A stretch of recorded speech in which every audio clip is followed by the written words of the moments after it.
Knights and squires.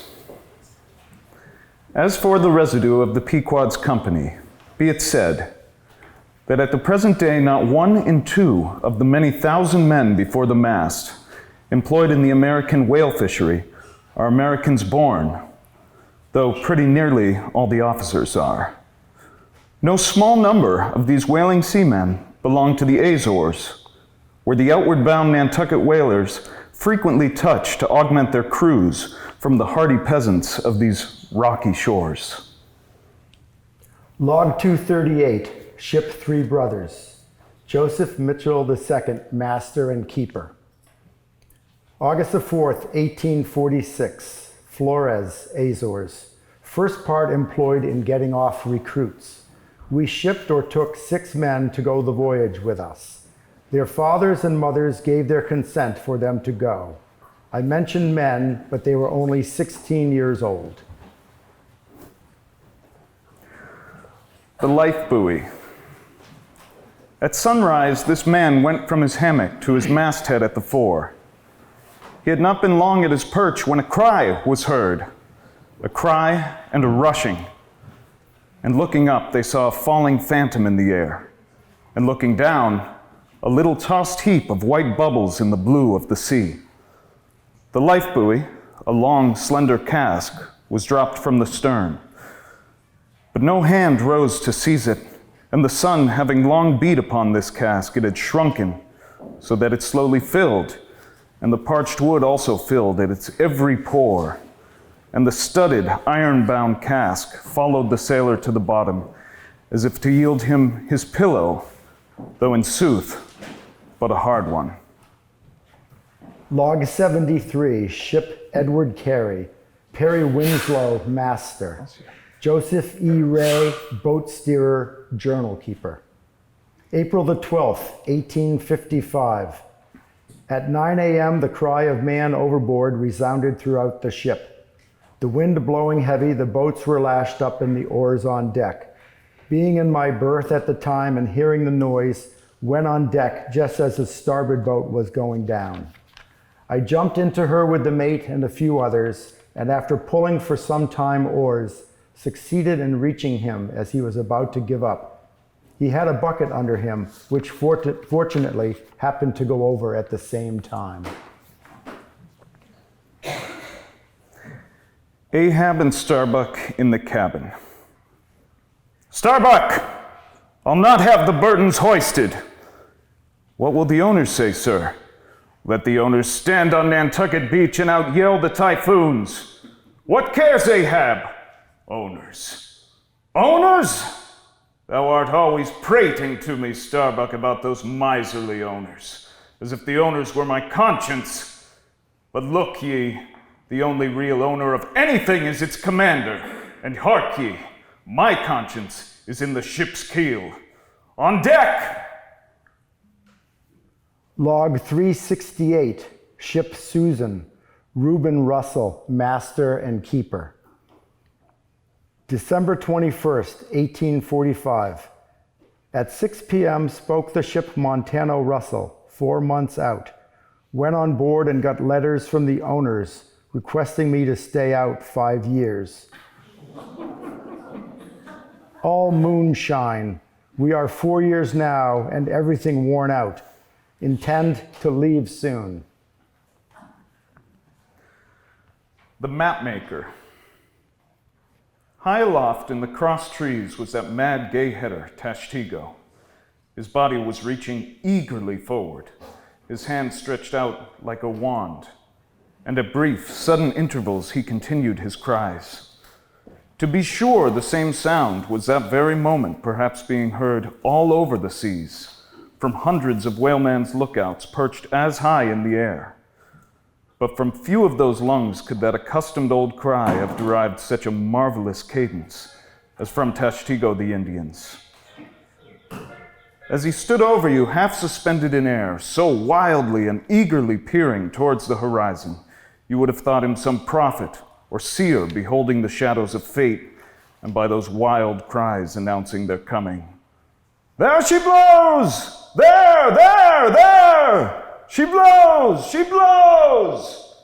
Where away? On the lee beam, about 2 miles off, a school of them. Instantly, all was commotion.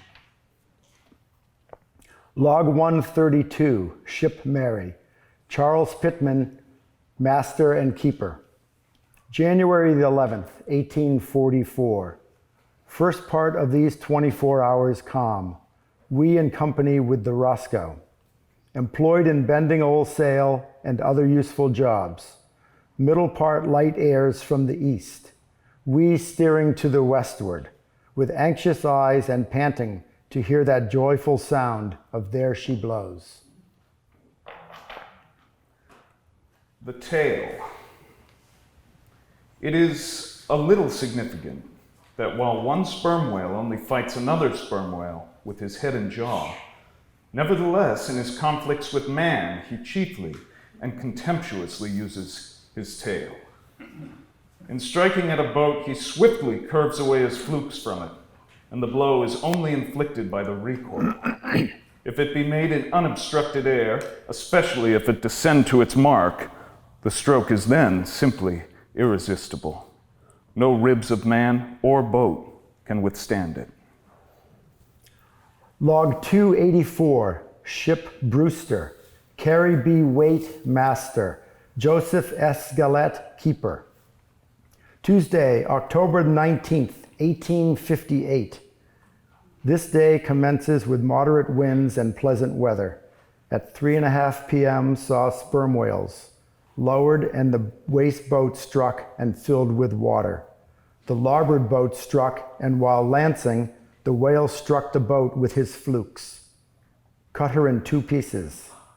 Killed a man, Joseph Ventera, a native of Flores. Got the boat and whale alongside at dark. The quarterdeck. All ye mastheaders have before now heard me give orders about a white whale. Look ye! Do you see this Spanish ounce of gold? Holding up a broad, bright coin to the sun. It is a $16 piece, men. A doubloon. Do you see it? Mr. Starbuck, hand me yon top maul.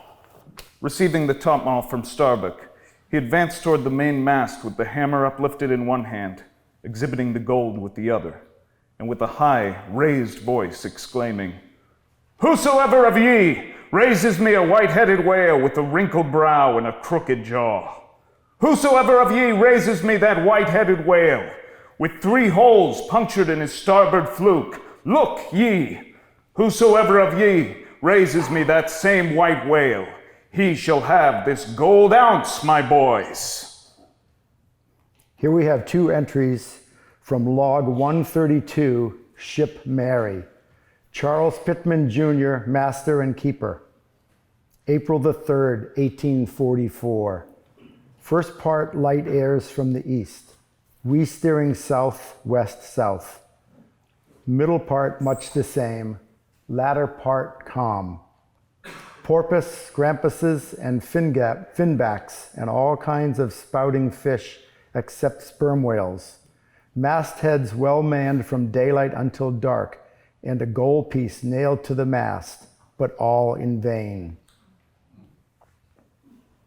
15 days later, April the 18th, 1844. Began with moderate breezes.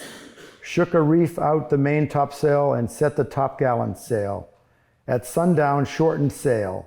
At daylight, made sail steering west. Latter part, fine weather. There is a silver watch now hanging to the mainmast as a bounty for a sperm whale, and the mastheads are full of men, but all in vain. The whiteness of the whale. Melville's note. I remember the first albatross I ever saw.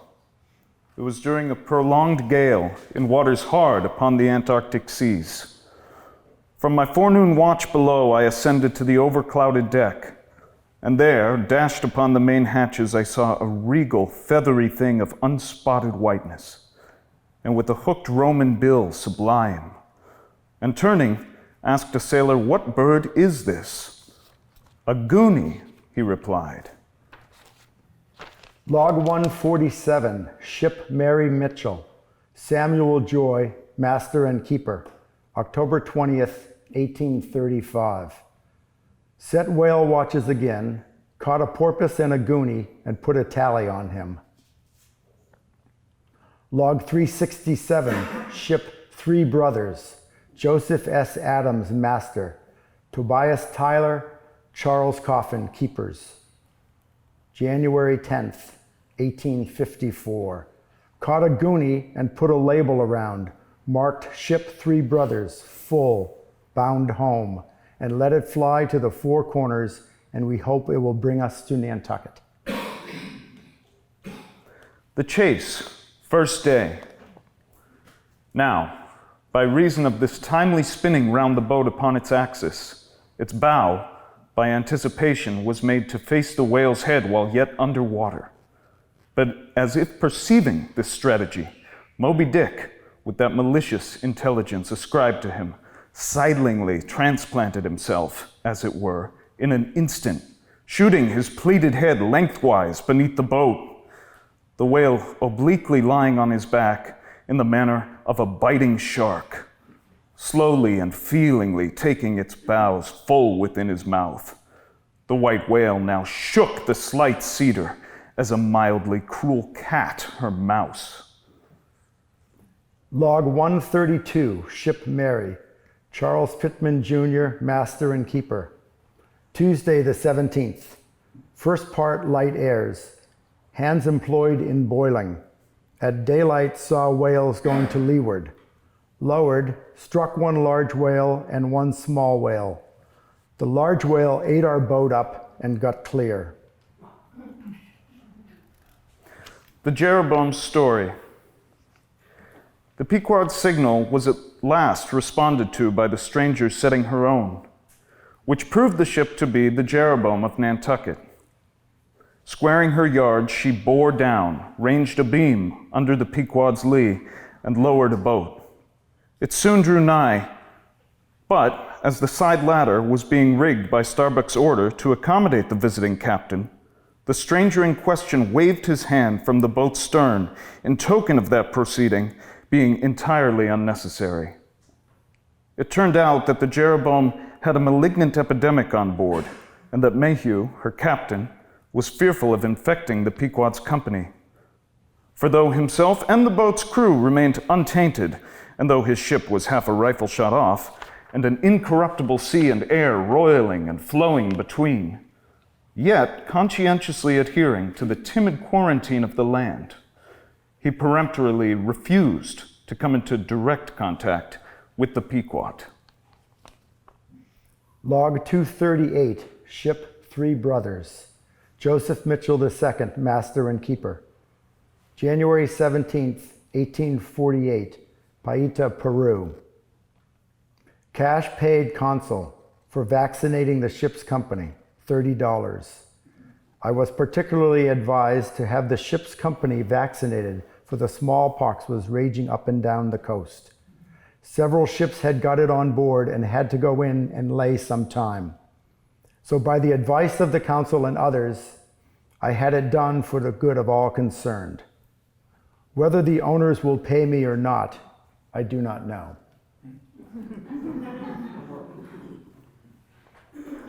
The line. The whale line is only 2/3 of an inch in thickness. At first sight, you would not think it is so strong as it really is.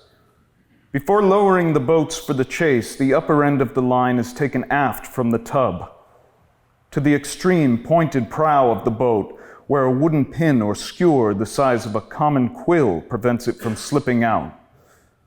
Perhaps a very little thought will now enable you to account for those repeated whaling disasters of this man or that man being taken out of the boat by the line and lost. For when the line is darting out, to be seated then in the boat is like being seated in the midst of the manifold whizzings of a steam engine in full play, when every flying beam and shaft and wheel is grazing you.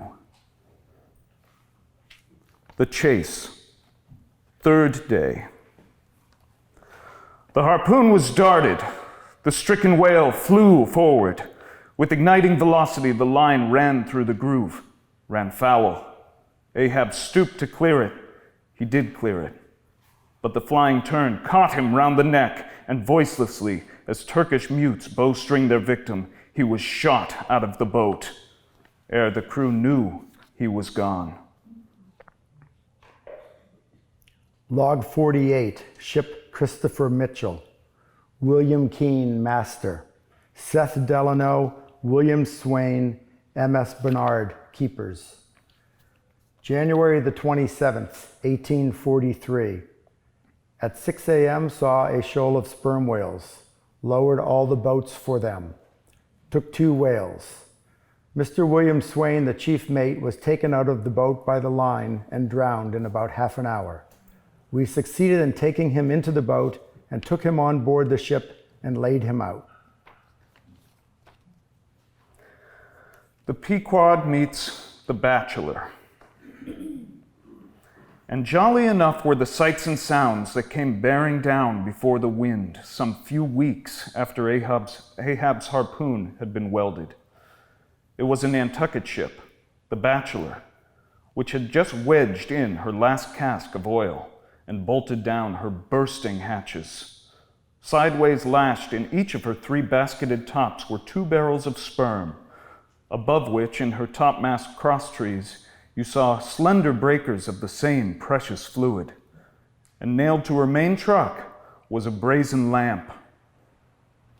As was afterwards learned, the Bachelor had met with the most surprising success, all the more wonderful, for that while cruising in the same seas, numerous other vessels had gone entire months without securing a single fish. Log 102, ship Harvest. David N. Edwards, master. George Washington Gardner, Jr., keeper. Friday, July the 29th, 1831. First part finished stowing down and cleaned the deck and set the studding sails. Latter part knocked down the try-works and threw the bricks overboard and lashed the pots between the knees. So, after a long voyage, we have been fortunate to fill our ship completely full, and we have stored down 2,914 barrels, close gauge. At length that happy day has arrived. No longer we delay. Our ship is full and homeward bound to sweet America. So ends.